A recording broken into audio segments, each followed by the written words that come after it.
Good morning बच्चों, कैसे हैं आप सभी। मैं आशा है कि आप सभी पूर्ण रूप से स्वस्थ होंगे और जो भी आपको ऑनलाइन के माध्यम से पढ़ाया जा रहा है उसे आप बहुत अच्छे तरीके से पढ़ रहे होंगे और समझ रहे होंगे। तो बच्चों, मैं आज आपकी विषयाध्यापिका स्नेहलता श्रीवास्तव कक्षा 5 के बच्चों को हिंदी व्याकरण में पाठ 9 क्रिया पढ़ाने जा रही हूँ, जिसे आप बहुत ध्यानपूर्वक पढ़ेंगे। तो पाठ 9 क्रिया, इसको हम पुनः यानी दोबारा पढ़ाने जा रहे हैं, क्योंकि यहीं से आपके यूनिट सेकंड में आएगा। यूनिट सेकंड में आपके पाठ 9 से आएगा, क्योंकि पाठ 1 से 8 तक आपके अर्धवार्षिक में और यूटी फर्स्ट में आ चुके हैं। अब आपके यूटी सेकंड में पाठ 9 से आगे तक के पाठ आएंगे। सिलेबस आपको बताया जाएगा, लेकिन आज हम आपको पाठ 9 और क्रिया पढ़ाने जा रहे हैं पुनः, यानी कि हम दोबारा पढ़ाने जा रहे हैं। इसके पहले आपने क्रिया को पढ़ा और पीडीएफ के माध्यम से क्रिया की परिभाषा, क्रिया के भेद सब लिखे। अब आज हम आपको पुनः पढ़ाने जा रहे हैं। जो भी आपको न याद हुआ हो वो अब याद कर लेना, और जो समझ में ना आया हो वो आज समझ लेना। इसलिए आप लोग अपनी अपनी कॉपी निकालिए और कॉपी में पाठ 9 क्रिया निकालिए, खोलिए। तो आप जो है पढ़ना प्रारंभ कीजिए। क्रिया, क्रिया का मतलब होता है कार्य। क्रिया का मतलब क्या होता है? कार्य। जो हम कार्य करते हैं उसे क्रिया कहते हैं। क्रिया की परिभाषा है, जिन शब्दों से किसी कार्य का करना या होना पाया जाए उन्हें क्रिया कहते हैं। क्रिया की परिभाषा क्या है? जिन शब्दों से, यानी कुछ जो शब्द हम बोलते हैं उसी के द्वारा तो हमें पता चलता है कि हम कुछ कर रहे हैं। जैसे हम एक वाक्य बोलते हैं, सीता खाना खा रही है। अब इस वाक्य में हमें पता चलता है कि हम क्या कार्य कर रहे हैं, यानी खाना खाने का कार्य कर रही। सीता क्या कार्य कर रही है? खाना खाने का कार्य कर रही है। बच्चों, पूरा दिन यानी 24 घंटे हम कुछ ना कुछ करते ही रहते हैं, कुछ ना कुछ करते रहते हैं। यहाँ तक रात में कोई सो जाता है या दिन में कोई सो जाता है तो वो भी कार्य है। कोई आता है पूछता है कि सीता क्या कर रही है? सीता सो रही है। कौन सा काम कर रही है? सोने का काम कर रही है। और हम पूछते हैं कि रमेश क्या कर रहा है? रमेश खाना खा रहा है। कौन सा काम कर रहा है? खाना खाने का काम कर रहा है। गाना गा रहा है, पढ़ रहा है, लिख रहा है, खेल रहा है, हंस रहा है, बात कर रहा है। ये सारे शब्द क्या है? ये हमें क्रिया का बोध कराते हैं। इन्हीं शब्दों के माध्यम से हमें पता चलता है कि कोई भी व्यक्ति हो वो कुछ कार्य कर रहा है। तो इसकी परिभाषा में है, जिन शब्दों से, परिभाषा बहुत सरल है इसकी और ये आपको बहुत पहले से याद करवाई जा रही है, इसलिए ये परिभाषाएं, संज्ञा, सर्वनाम, क्रिया, विशेषण की परिभाषाएं आपको बिल्कुल रटी होनी चाहिए। तो क्रिया की परिभाषा है, जिन शब्दों से किसी कार्य का करना या होना पाया जाए उन्हें क्रिया कहते हैं। जैसे खाना, पीना, खेलना, दौड़ना, हंसना, रोना, पढ़ना, लिखना, झूलना, तैरना आदि। ठीक, तो ये तो थोड़े से उदाहरण हैं। बाकी आपको हमने बताया कि सारा दिन हर व्यक्ति कुछ ना कुछ करता ही रहता है। अब इसके बाद हम आपको बताते हैं, यदि खाना, पीना, खेलना, दौड़ना, पढ़ना आदि क्रियाओं से ना निकाल दिया जाए तो उसका मूल रूप खा, पी, खेल, दौड़, पढ़ आदि रह जाता है, जिसे धातु कहते हैं। यदि आपको कहा जाए कि क्रिया से धातु निकालिए, जैसे लिखा है पढ़ना, लिखा है पढ़ना क्या है? क्रिया है। लेकिन ये पढ़ना बना कैसे है? ये धातु से मिलके बना है। इसमें अगर कहा जाए कि धातु छांटिए तो पढ़ हो जाएगा धातु। मूल रूप को धातु कहते हैं। पढ़ना का मूल रूप क्या होता है? पढ़। और जब इसमें हम ना जोड़ देते हैं तो हो जाता है पढ़ना। क्या हो जाता है? पढ़ना। यदि कहा जाए कि इस पढ़ना से आप मूल शब्द और क्रिया अलग करिए तो मूल शब्द धातु ये हो जाएगी, पढ़ जो हो जाएगा ये धातु हो जाएगी, और ना जो हो जाएगा इसका जो ना जोड़ देंगे तो हो जाएगा क्रिया। धातु का मतलब होता है मूल रूप। धातु का मतलब होता है मूल रूप, यानी पढ़ना का मूल रूप क्या है? पढ़। क्या है? पढ़। खाना का मूल रूप क्या है? खा। खेलना का मूल रूप क्या है? खेल। दौड़ना का मूल रूप यानी धातु क्या है? दौड़। हंसना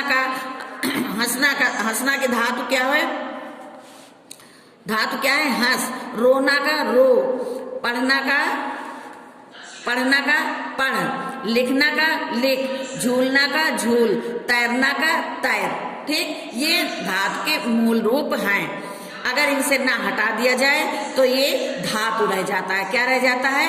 धातु। अब आइए हम आपको बताते हैं क्रिया के भेद। क्रिया के भेद, क्रिया के भेद कितने होते हैं? क्रिया के दो भेद होते हैं। क्रिया के दो भेद होते हैं। कौन कौन से? सकर्मक क्रिया और अकर्मक क्रिया। सकर्मक क्रिया, वाक्य में जब क्रिया के साथ कर्म का प्रयोग होता है तो वो सकर्मक क्रिया कहलाती है। यानी कि बहुत ध्यान से समझिए, वाक्य में जब क्रिया के साथ यानी काम करने के साथ कर्म का प्रयोग होता है कि कौन सा काम कर रहा है। जैसे सीता खेल रही है, सीता खेल रही है, तो खेल रही है ये तो क्या हो गया है? क्रिया। खेलना क्या है? क्रिया है। लेकिन वो कौन सा खेल खेले? बच्चों, खेल बहुत प्रकार के होते हैं। तो जैसे लूडो है, कैरम है, कबड्डी है, शतरंज है, खो खो है और क्रिकेट है, बहुत सारे खेल होते हैं। तो यहाँ कह रहा है सीता खेल रही है, तो सीता क्रिया तो कर रही है, कर्म तो कर रही है, वो क्रिया तो कर रही है, लेकिन कौन सी क्रिया कर रही है? जिस क्रिया को कर रही है उसको कर्म कहते हैं। यानी कि सीता खेल रही है तो ये हो गया, इसमें जो है कर्म का पता नहीं है, क्रिया का पता है कि वो खेल रही है, लेकिन वो क्या खेल रही है? अगर हम कहें खो खो खेल रही है, शतरंज खेल रही है, तो वहां पे कर्म हो जाएगा। तो सकर्मक क्रिया है, वाक्य में जब क्रिया के साथ कर्म का प्रयोग होता है तो वो सकर्मक क्रिया कहलाती है। जैसे कौवा पानी पीता है, हाथी केले खाता है। ऊपर दिए गए वाक्यों में पीता है, खाता है सकर्मक क्रियाएं हैं, क्योंकि इनके कर्म पानी और केले हैं। इनके कर्म क्या है? पानी और केले। जैसे कह दिया जाए कि कौवा पीता है, तो कौवा क्या पीता है? खाली कौवा पीता है, यानी कौवा कर्म कर रहा है, लेकिन कौन सा कर्म कर रहा है? पानी पीने का। भाई कौवा पीता है, दूध पीता है कि चाय पीता है कि शरबत पीता है? क्या पीता है? कौवा जब तक क्या पीता है नहीं पता चलेगा तब तक वो कर्म नहीं होगा, क्योंकि पीता है ये तो क्रिया है, लेकिन कर्म क्या है? वो कौन सा काम कर रहा है? पीता है, यानी क्रिया तो कर रहा है पीने का, लेकिन वो क्या पीने का काम कर रहा है? पानी पीने का काम कर रहा है। तो पानी यहाँ पे क्या है? पानी कर्म है। पानी क्या है? कर्म है। और पीता क्या है? क्रिया। हाथी केले खाता है, हाथी केले खाता, हाथी क्या कर रहा है? खाने का काम कर रहा है। कौन सा काम कर रहा है? खाने का। लेकिन वो क्या खा रहा है? तो जो क्या होता है वही कर्म होता है। तो क्या खाता है? केले खाता, तो केले यहाँ पे कर्म हो गया और खाता यहाँ पे क्रिया हो गई। इसके बाद है अकर्मक क्रिया। अभी आपने पढ़ा सकर्मक क्रिया, अब अकर्मक क्रिया, जिस क्रिया के साथ कर्म का प्रयोग नहीं होता है। अभी आपने देखा कि हाथी केले खाता है, यहाँ पे क्रिया के साथ कर्म का प्रयोग हुआ। क्रिया खाता है और केले कर्म है। हाथी क्या खाता है? हाथी केले खाता है। तो हमने आपको बताया कि यहाँ पे खाता जो है वो क्रिया है और केले क्या है? कर्म है। तो यहाँ पे अकर्मक क्रिया में क्या है? जिस क्रिया के साथ कर्म का प्रयोग नहीं होता है उसे अकर्मक क्रिया कहते हैं। जैसे कौवा पीता है, हाथी खाता है। इन वाक्यों में कर्म नहीं है, क्योंकि देखिए यहाँ पे लिखा कौवा पीता है, क्या पीता है उसके बारे में पता नहीं है। हाथी खाता है, हाथी क्या खाता है उसके बारे में पता नहीं है, इसलिए यहाँ पे कर्म नहीं है, अतः ये अकर्मक क्रियाएं हैं। कौवा क्या पीता है? उत्तर पता नहीं। हाथी क्या खाता है? उत्तर पता नहीं। तो जहाँ पे ये पता चले कि वो कौन सा काम कर रहा है, जैसे मोहन क्रिकेट खेल रहा है, तो यहाँ पे कर्म है। वो कौन सा कर्म है? यानी क्रिया तो कर रहा है कि मोहन खेल रहा है, लेकिन क्रिया का तो पता चल रहा है कि वो क्या कर रहा है? खेल रहा है, लेकिन वो कौन सा काम कर रहा है? कौन सा खेल कर रहा है? तो वो क्रिकेट का खेल कर रहा है। तो जब हम क्रिया के साथ कर्म का प्रयोग करेंगे तो वहां सकर्मक क्रिया होगी, और जहां पे हम सिर्फ क्रिया का प्रयोग करेंगे वहां पे अकर्मक क्रिया होगी। तो बच्चों, हमें आशा है कि आपने क्रिया को बहुत अच्छी तरह से समझा होगा कि क्रिया का मतलब, सबसे पहले तो समझिए आपकी क्रिया का मतलब होता है कोई काम करना, यानी कर्म करना।